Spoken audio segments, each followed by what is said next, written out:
Hey YouTube, welcome back.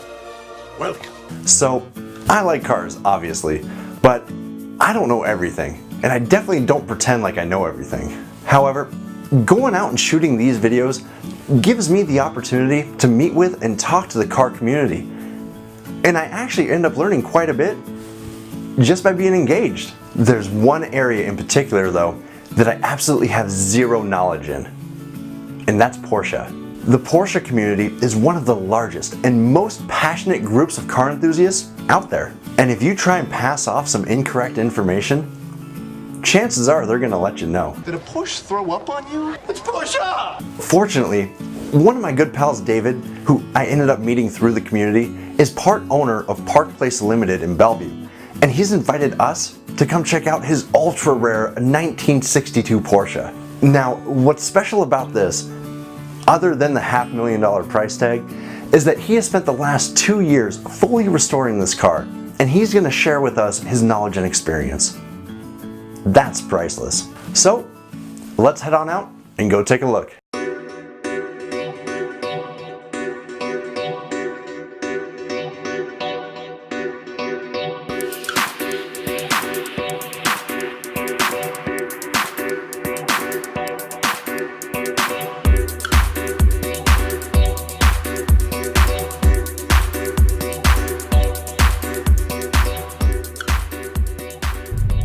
So I wanted to show you guys the entrance to this place. It's pretty special.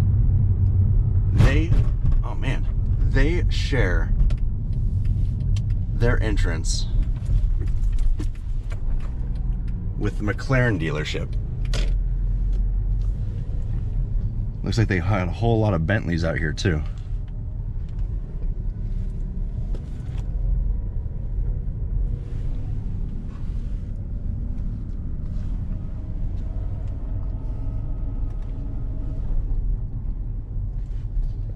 I was like, we're gonna go park right here. Well guys, here it is. I got something special for you today. It's the 1962 Porsche 356B Super 90 twin grille Roadster, as you can tell, and it was made by Dietra. So I'm here at Park Place Limited over in Bellevue, and my guy David has let us come in to be able to take a look at this rare beauty. Dave, go ahead and come on in. Hey Joe, how you doing? Good, David. Good to see you again. Pal. Nice to see you. Yes, sir. This is David's private project. He has spent a lot of time with this car, has a lot of history with it, and knows all the ins and outs that we're going to check out.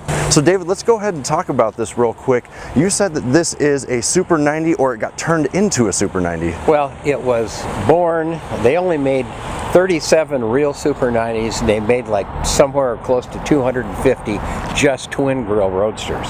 And this one, a guy in Yakima who was a shirt tail relative, was a pilot, and he collected a couple Porsches in his garage. He passed away. Somebody told me that, my God, here's a couple Porsches in the garage. I said, well, take a picture and let me see what you got. First picture I saw were two grills in the back and a Roadster. I went, oh my God. Couldn't get over there fast enough to buy the car out of the estate, bring it back. Well, it had been painted red with a paintbrush and didn't look terrible, but it had all of the special Super 90 things to it. It had the Super 90 engine, but we also noticed on the title that it was Oslo blue with red upholstery, which is a very rare color. We took the body out to a gentleman named Kirsten Rillos, who was a very famous car restoration guy, and at the same time we had the engine and the transmission and all the running gear. We left it with Chris Powell at Chris's German Auto, and he is like the guru of 356 Porsches in the country. So everything in this car has been totally redone. It's like a brand new car. All new suspension. The engine is not only a Super 90 engine, but it's a Super 90 engine. We wanted the car to remain exactly like a Concours car would be. Yeah. But we had a bunch of extra stuff put in the engine, so it's got more horsepower. It was supposed to take us about a year, and well, still some money, but we have like twice as much money as we thought we were going to spend, and it took 2 years. Sure, as always. Finally done, and I've been out driving it around, and it just takes me back to my takes me back to my old days with my Porsche Speedsters. And Oh yeah. anyway, I'm in love with the car. Every single thing in this car is perfect, right down to even you look at the exhaust pipes. Somebody might question, well, those don't look like stock. Well, that was a special option they had on the Super 90 Roadsters back in the day, and it's an original 55 or 50,000 mile car.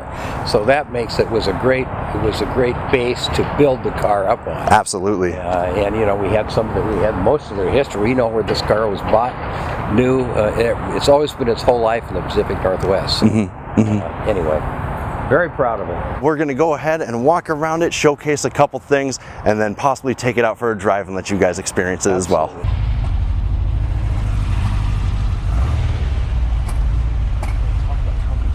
Yeah, they're not bad.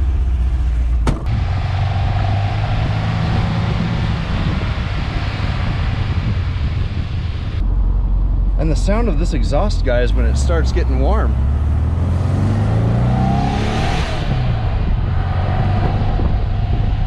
Is actually pretty unique. 1962 with 50,887 original miles. And this is a gem, a diamond in the rough. It is that, and it is so much fun to drive. And guys, again, I'm 6'1", and I fit no problem with me fitting in this seat. Well, the Germans made cars for tall people and big people, not like the Italians who are all little.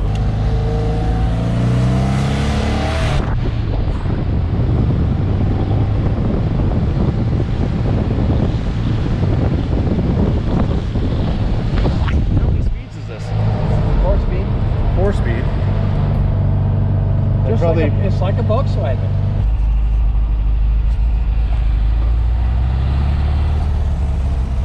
In the old days, all the Porsche people used to wave at each other. Always. You always waved, and then you always flipped your headlights.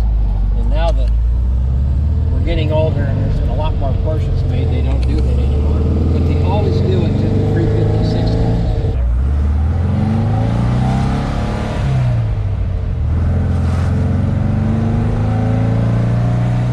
It's not even on the market yet. Oh, gotcha. We had a couple of big collectors that are interested. We're waiting to hear back from them. One of them's in Europe and one of them's somewhere else, but we're just getting ready to do something. Yes, you have to pay a lot of money for it, but no, you never lose. You have fun driving it. Yep.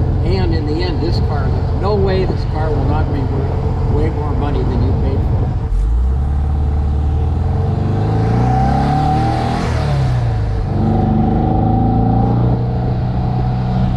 That exhaust note is just phenomenal, guys. That's good. I don't think there's a better investment. We deal with everything. Yeah. I don't think there's a better investment than a good 356 Porsche, especially one that's as rare as this. What a drive to be able to be out here in the sun with the top down, Isn't this cruising great? around. Everybody's eyes were on us, and we weren't even showboating, we were just cruising. Just cruising. Smiles all around, got the thumbs up a couple times. What a great, fun car. So there you have it. Yeah, thank you so much, Dave. Been my pleasure. Back now, guys. And yeah, I didn't think I was much of a vintage guy, but I've absolutely fallen in love with that Porsche. It was extremely comfortable. It was such a smooth ride.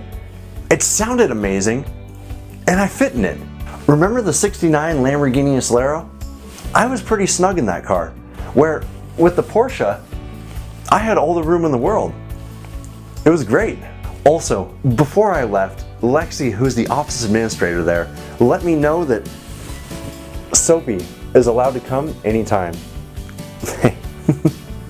Well, guys, that's about it for this week's video. We'll see you guys next week.